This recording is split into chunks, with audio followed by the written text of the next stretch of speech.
사도 바울이 로마에서 첫 번째 감금 생활을 하던 때가 AD 60년에서 62년 사이입니다.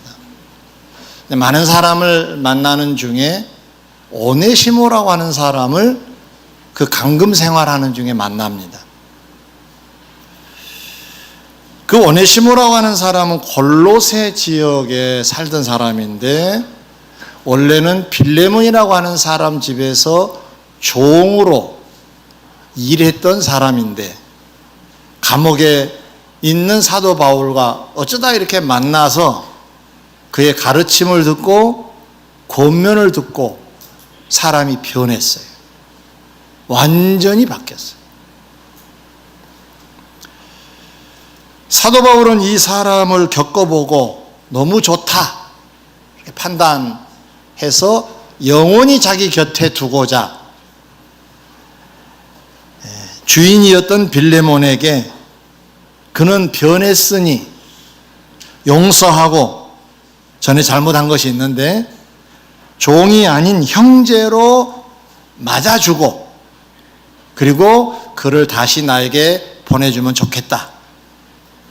이런 내용의 편지를 썼어요. 그 편지의 내용으로 된 성경이 빌레몬서라는 편지의 형식의 성경입니다. 이렇게 외적으로는 오네시모를 용서하고 형제로 대하고 자기에게 돌려보내기를 바라는 내용으로 구성은 되어 있지만 또 한편에서 보면 그 일을 처리하는 자리에 있는 빌레몬에게 전에도 골로새 지역에서 함께 일했던 것을 경험 삼아서 좋은 동역자가 되어줄 것을 말하고 있습니다. 그래서 나는 오늘 우리도 넓은 의미로 보면 하나님의 동역자들이고 또 좁게 보면은 목사의 동역자들이고 여러분이 그래서 동역자의 자리에 있는 자들은 이렇게 하면 참 좋겠다. 성경에서 가르치신 대로 그렇게 우리가 살면 참 좋겠다 하는 마음이 먼저 있었고요.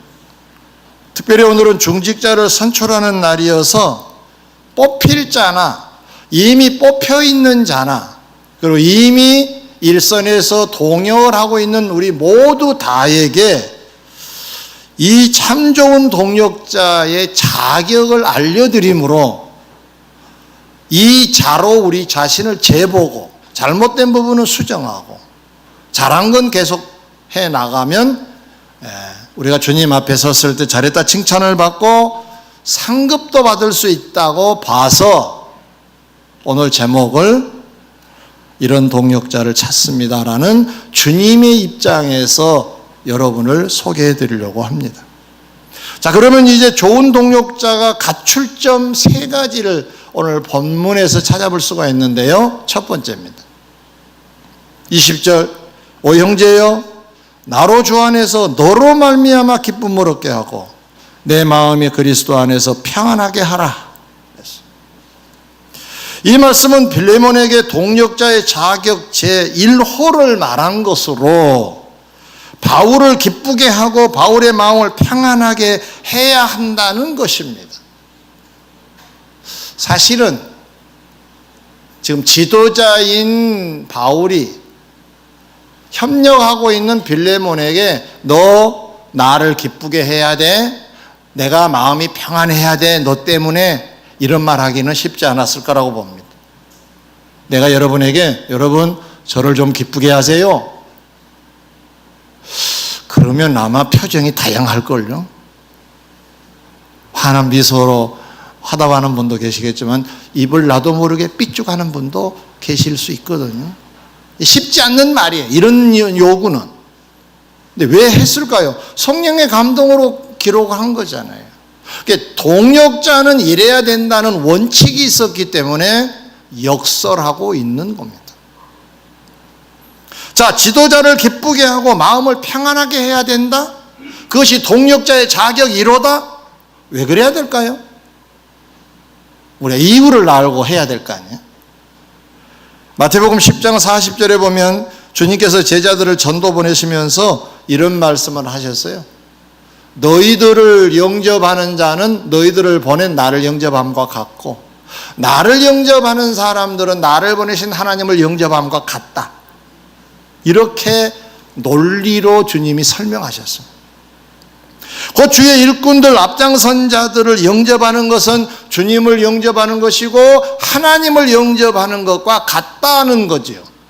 주님도 이미 이 원리를 말씀하셨어요. 그래서 사도 바울은 그 원리에 입각해서 좀 더 구체적으로 너는 나를 기쁘게 해야 된다. 내가 너 때문에 마음이 평안해야 돼. 이 말을 반대로 말하면 나를 슬프게 하지 마오. 나를 아프게 하면 안 돼. 이런 메시지입니다. 마태복음 25장 34절 이하에 보면 천국에서 일어날 일 중에 저 세상에서 살 때 주의 형제 중에 지극히 작은 자 하나에게라도 대접한 자를 이렇게 주님이 말씀하세요. 복받을 자들이여 하나님 나라를 상속받아라 이렇게 얘기합니다. 왜 이런 큰 복이 주어졌는가 추적해 가보니까 주님의 형제 중에 지극히 작은 자 하나에게 했는데 그렇다는 거예요. 그러면 지극히 형제 중에 지극히 작은 자 하나가 누굴까? 한 사람 한 사람도 해당이 되지만 강조된 부분이 여기 내 형제, 여기 내 형제 중에라는 말씀을 하고 있습니다. 당시의 사도들을 말한 것이고 주의 종도를 전제한 말씀입니다. 결국 성경은 한결같이 강조하기를 주의 일하는 앞장선 자를 기쁘게 하고 평안하게 하고 위로가 되도록 살라는 것을 요구하고 있습니다. 그래야 하나님의 대접과 하나님의 역사가 나타난다고 말씀하고 있는 겁니다. 그러면 어떻게 하는 것이 지도자를 기쁘게 하고 평안하게 하는 것일까요? 빌레몬서 1장 5절에 보니까 주 예수와 및 모든 성도에 대한 내 사랑과 믿음이 있음을 들어서 내가 기쁘고 평안하다 라고 바울이 소개하는 글을 볼 수가 있습니다. 한마디로 빌레몬이라는 사람이 교회 생활을 하는데 하나님을 너무 잘 믿고 이웃에 대한 사랑을 실천하는 얘기가 나에게 들리고 내가 또 현장에서 목격한 그대로 그것 때문에 내가 기쁘고 평안하다고 얘기를 한 겁니다. 그렇다면 교회 생활을 하면서 하나님 잘 믿고 생활 속에서 어려운 사람 음으로 양으로 늘 격려하고 응원하고 돕고 살고 있는 그 소문을 듣는, 그리고 그것을 목격한 바울은 기뻤다는 거잖아요. 주의 종을 기쁘게 하는 것은 뭐겠습니까? 여러분이 평상시에 신앙생활을 잘 하는 것을 볼 때 기쁘고 평안해진다는 거예요. 곁길로 가는 듯 하면 불안하기 시작합니다, 목사는. 잘 나오던 사람이 안 나올 때도 불안하고, 기도의 자리에 늘 있던 사람이 빠지면 불안하고, 기쁘지 않습니다.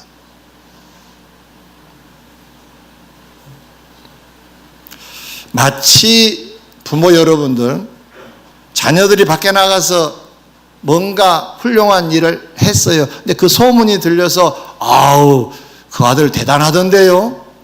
예의가 그렇게 바른 줄 몰랐습니다. 그랬다고 합시다. 그러면 그 얘기를 듣는 부모의 입가에 미소는 띄어질 겁니다. 내가 고생한 보람이 있구나.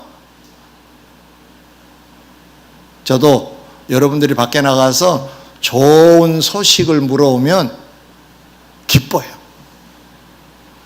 근데 여러분이 요거를 먹는 듯 하면은 슬퍼요. 뭐 때문에 싸웠단다 그러면 슬퍼, 아파, 괴로워. 부모가 자식 소식을 듣는 것과 지도자가 성도의 소리를 듣는 것과 주님이 우리의 소식을 듣는 것 똑같은 원리입니다. 근데 성경은 한결같이 강조합니다. 기쁘게 하고 평안하게 하라. 그 좋은 동역자의 자격이다. 이렇게 안 하면 안 된다는 거잖아요.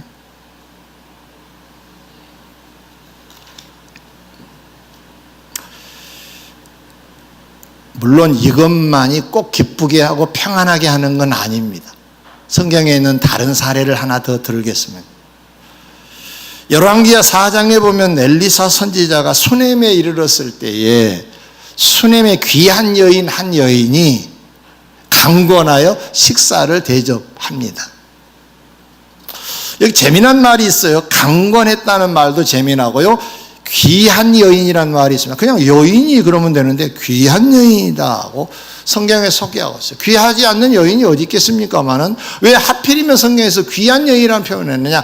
그 시대의 귀한 여인은 어떤 여인을 두고 하는 말이냐?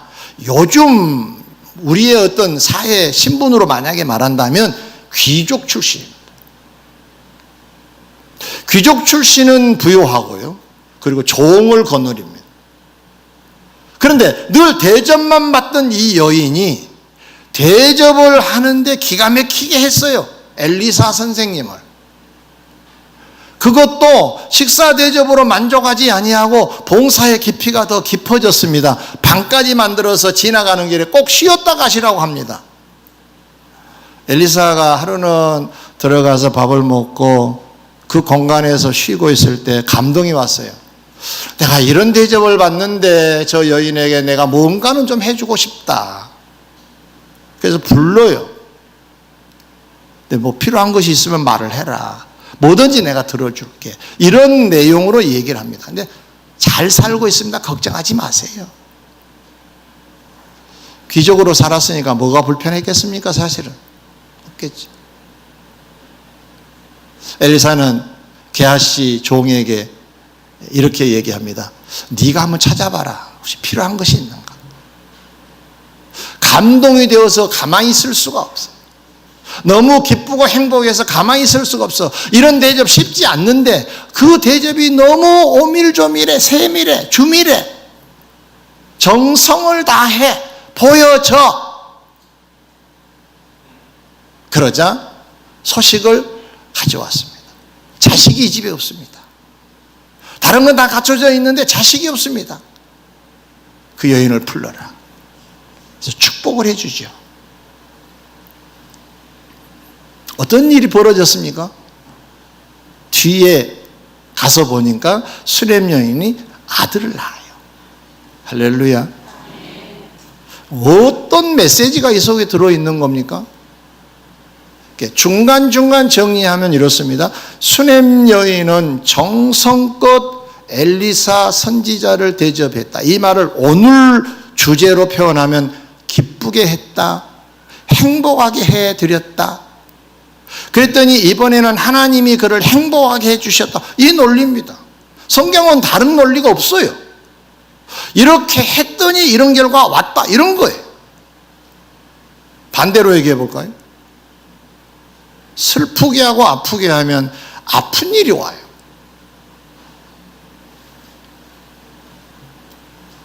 사랑하는 성도 여러분, 그러므로 동역자 자리에 있는 자들은 앞서서 일한 자들의 마음을 아프게 하면 안 됩니다. 안 좋은 소문도 들어가지 않도록 하셔야 됩니다. 동네에서 그렇게 산다고 합니다 라는 소문만 들어도 슬프지요. 아프지요. 여러분의 직장에서, 여러분의 사업장에서 행해지는 모든 일도 이렇게 저렇게 전달되어 들어옵니다. 야, 그래 역시 우리 권사님이지. 아, 그 사람 집사인데 형편없네. 이런 반응이 나타나지 않을까요?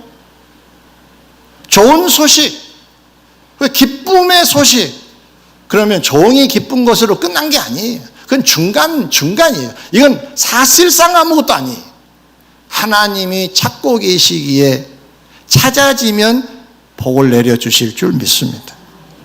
그러므로 우리는 앞선 자들, 그 사람이 구역장이든 그 사람이 전도사님이든 그 사람이 목사든 누가 됐든지 간에 앞서서 주의 일을 하는 사람들, 옆에서 동역하는 입장에 있는 자들은 그를 중심해서 그가 기쁘도록, 그가 평안하도록, 그가 위로가 되도록 해드리는 게 맞는 거지. 아프게 하고 슬프게 하고 근심이 되면 복이 되질 않아.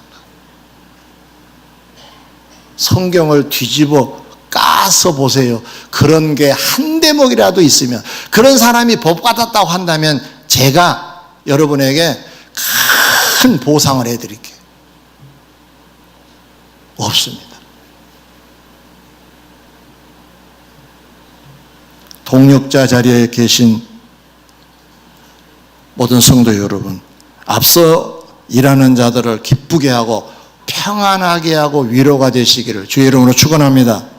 두 번째로 21절, 나는 내가 순종할 것을 확신함으로 내게 썼노니 내가 말한 것보다 더 행할 줄을 아노라. 너가 내가 말한 것보다, 글을 잘 보세요. 너입니다. 너. 이 말씀은 빌레몬에게 동역자의 자격 2호를 말씀하고 있는 대목입니다. 바울이 권면하고 설교한 것을 순종하고 말하지 못한 부분까지도 더 깊이 순종하는 자 되어야 한다는 내용입니다. 순종하는 것으로 만족한 것이 아니라 더 말하지 않는 영역까지도 살펴서 더 해라, 이런 얘기. 동역자는 그런 자가 돼야 된다는 거예요. 하나만 가르치면 하나만 하는 것도 훌륭합니다. 그러나 하나 속에 파묻혀 있는 것까지도 꺼내서 순종한다면 참 좋은 동역자가 되는 겁니다. 세상에서 말하면 머리를 좀 써야 되겠죠. 왜 그래야 될까요? 왜 순종하고 더 해야 될까요? 데살로니가전서 2장 3절 4절에 보니까 우리의 권면은 간사함이나 부정에서 난 것이 아니요 속임수로 한 것도 아니라 오직 하나님께 옳게 여기심을 입어 복음을 위탁받았으니 그랬어요. 주로부터 위탁을 받은 것이다. 주의 이름으로 권면된 것들은 주님으로부터 위탁을 받은 것이다. 위탁을 받았으니까 주님 말씀이 되는 거잖아요. 그러면 권면에 말씀 선포에 순종을 해야죠. 그래서 여러분 잘하고 계신 줄 알아요. 비도 오고 휴가철인데도 오늘 교회를 나오신 것은 그런 차원에서 해석해도 순종하고 계신 거네요. 잘하셨어요. 그런데 성경은 여기서 멈추지 않고 내가 말한 것보다 더 행할 줄을 내가 안다는 거다. 더. 무슨 얘기일까요? 예를 하나 들죠. 오늘 본문에 오네시모 얘기를 빌레몬에게 지금 하고 있는데요. 자, 바울이 오네시모를 보내면서 이제 전해지는 핵심된 내용이 뭐냐 하면은 그를 용서하라는 거예요. 전에 그 집에서 재물에 손실을 끼치고 도망을 간 사람이에요, 이 오네시모가. 그러니까 용서 먼저 해라는 거예요. 용서. 그 다음에 전에 너희 집에서 종이었는데 이제 종으로 여기지 말고 형제로 여기라는, 형제. 동지로 여겨라. 쉽지 않지요. 그 다음에 그를 나에게 다시 보내주라는 거예요. 자, 그러면 빌레몬이 이 얘기를 듣고 바울에게 이렇게 순종할 수 있어요. 자, 첫 번째로 오네시모가 도착을 했어요. 왔어? 이제 넌 내 종이 아니야. 형제야. 그래. 언제 갈 건데? 내일 갈 거야? 그래. 잘 가. 이것도 바울이 권면한 걸 순종한 케이스가 되겠죠. 그러나 만약에 여기에서 말하지 않는 것을 더 행한다고 한다면 이런 것일 수 있지 않을까요? 따뜻하게 영접하고 대접을 잘해서 융숭한 대접을 하고 그래서 정성껏 안내를 하다가 잘 가라고 다음에 또 만나자고 했다고 합시다. 이건 더 행하는 거 아닌가요? 용서하라, 형제로 맞아주라, 그리고 나에게 보내라라고 하는 이 골자만 순종할 수도 있지만 더 행한다고 하는 것은 그 사이사이에 이런 것들이 개입되어진다면 더 하는 것이 된다. 그럼 이 소식을 접한 바울은 어떤 입장일까요? 갔는데 너무너무 융숭한 대접을 받았습니다. 그러면 그 소식을 접한 바울은 또 한 번 감격하고 기쁘지 않을까요? 우리 교회 얘기를 하나 조심스럽습니다만은 합니다. 6월 마지막 주일 성찬식 때 주님은 날 대신하여 목숨을 버리셨습니다. 이 설교를 했어요. 그러면서 설교를 준비하는 중에 고민과 갈등도 있었지만 결론으로 우리 2층에 식탁을 좀 준비합시다. 앉아서 식사하는 분들이 불편을 호소하는 분들이 점점 늘어나고 있으니까 앉아서 이 바닥에 앉아서 식사하는 것보다는 식탁을 마련해서 우리 식사하는 환경을 좀 만듭시다. 우리 십시일반 식탁을 좀 준비합시다. 그랬어요. 그게 답니다. 뭐 얼마씩 하란 얘기도 안 했고 그게 답니다. 자, 한 주간이 지났어요. 한 가정이 전화가 왔어요. 전체를 하면 얼마나 듭니까? 지금 알아보고 있습니다. 알아보고 연락을 드리겠습니다. 이제 제 마음속에는 전체 액수가 얼마 나오면 거기에 몇 분의 몇이라도 하실 모양이구나. 속으로 그런 생각을 하고. 왜냐하면 우리 십시일반 하자고 그랬으니까 조금 동참하시려고 전체 액수를 물어보신 거구나 생각으로 알아보고 연락을 했어요. 제 통장에 그 액수가 다 들어왔어요.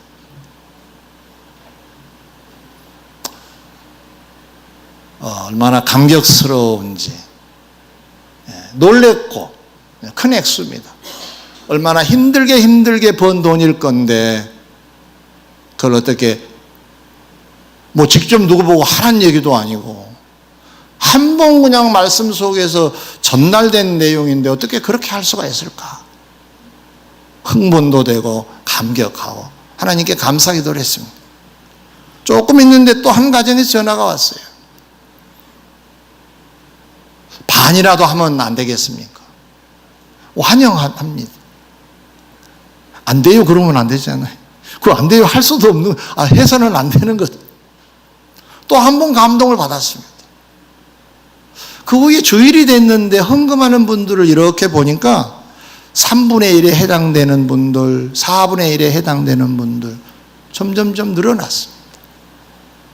그래서 2층 식탁은 이미 다 재정 처리가 됐습니다.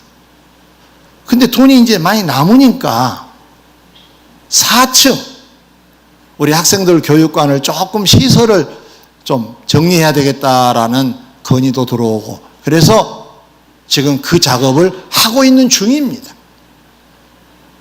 제가 왜 이 말씀을 조심스럽게 드리느냐, 우리 그렇게 서로 협력합시다라고 했어요. 순종하면 되는 거잖아요. 그냥 십시일반 그러면 협력을 조금 하면 되는 겁니다.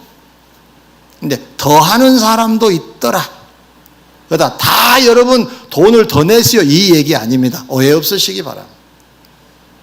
생각을 더 깊이 해보면 내가 할 수 있는 것이 무엇인가를 발견하고 그렇게 하게 될 때 좋다는 얘기입니다. 피하지 말고. 사랑하는 성도 여러분, 무슨 말씀이 선포되는가요? 순간 듣고 안 돼, 되로 결정하지 마시고 그 말씀을 씨름하셔야 돼요. 이 말씀이 나에게 주어졌는데, 이 권면이 나에게 주어졌는데 나는 어떻게 살아야 맞는 것인가? 어느 게 맞나? 고민하고 찾아서 내가 할 수 있는 입장에서 최선을 다하면 그게 순종하고 더 하는 겁니다. 좋은 동역자는 이래야 된다는 거잖아요. 누구만이 아니라 동역자들이잖아요. 모두가.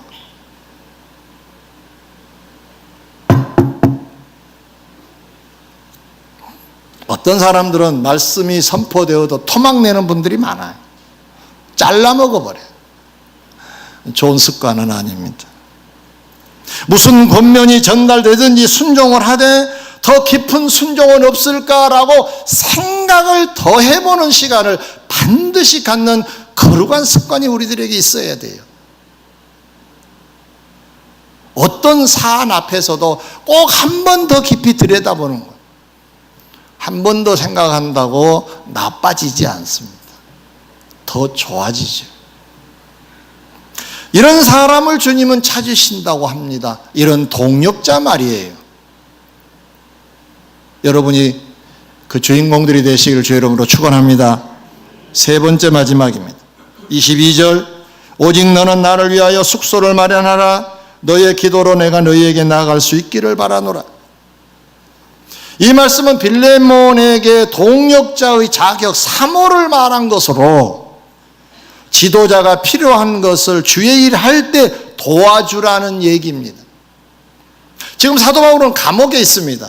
곧 풀려납니다. 풀려나면은 소아시아 지역, 유럽 지역 이렇게 다닐 거라고요. 근데 지금 소아시아 지역에 있는 이 골로새 지역에 가게 되면 내가 머물 공간을 너희는 좀 마련해다오, 이런 얘기입니다.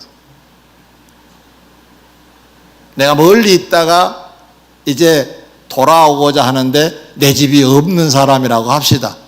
내가 어떤 분에게 내가 머물 만한 곳을 좀 마련해 주세요라고 얘기를 한다고 합시다. 쉽게 나오겠습니까, 이 말이? 숙소를 마련하라? 쉽지 않는 말이에요. 그 숙소의 규모나 내용이 어떤 것인지는 알 수 없지만 그래도 기거할 수 있는 공간을 마련하라는 얘기라고요. 물론 자기 집일 수도 있고 또 다른 어떤 그런 공간일 수도 있겠지만 쉬운 말은 아니에요. 그리고 다음에 너에게 나아갈 수 있기를 기도해달라. 이 말을 분석해 보면 두 가지예요. 육적으로 필요한 것과 영적으로 필요한 것을 다 공급하라는 뜻이에요. 도움을 주라. 일할 수 있도록 도움을 주라.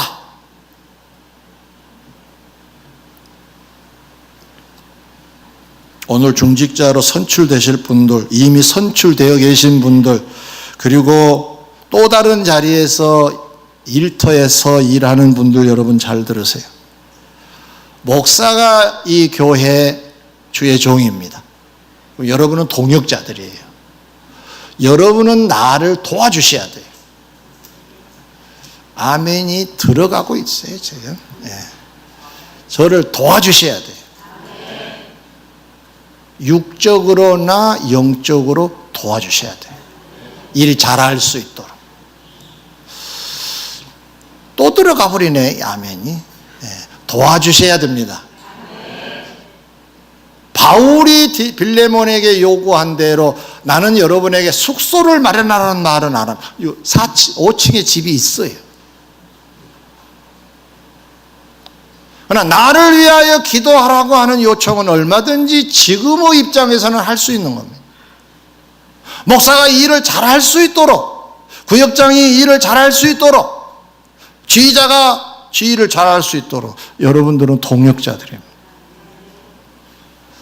지휘자 어쩌고 저쩌고 얘기하기 전에 기도해 줘야 돼요. 동역자의 자격, 물심양면이란 말 쓰지요. 도움을 안 주면서 오히려 회방 놓는 분들이 많습니다. 이 사람은 동역자 아닙니다. 주님 기억하실 겁니다.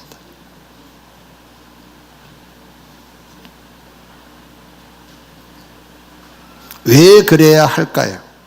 고린도전서 9장 13절 14절을 보니까 이런 말씀이 기록되어 있습니다. 성전의 일을 하는 이들은 성전에서 나눈 것을 먹으며 제단에서 섬기는 이들은 제단과 함께 나누는 것을 너희가 알지 못하느냐.